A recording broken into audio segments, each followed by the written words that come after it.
What's your greatest weakness? Perfectionists do get better grades in school.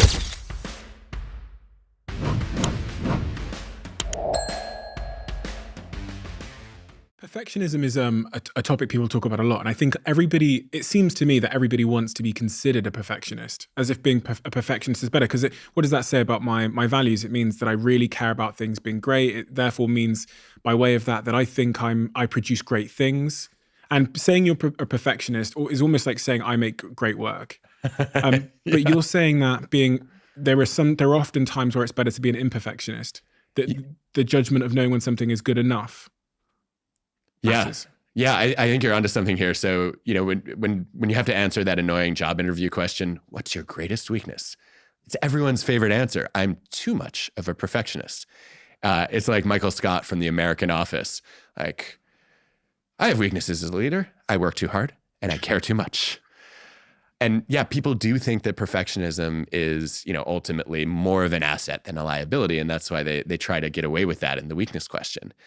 But the evidence tells a really different story. Research led by Tom Curran here in the UK shows that perfectionism is not all it's cracked up to be.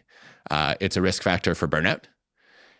It also, if you look at the best evidence available, perfectionists do get better grades in school, but they don't actually perform any better in their jobs. Why? I think the jury's still out, but my hunch based on the evidence that's been gathered so far is that perfectionists are good at school because they know exactly what's going to be on the test. And so they can cram and memorize until they're prepared to ace the material. The real world is much more ambiguous.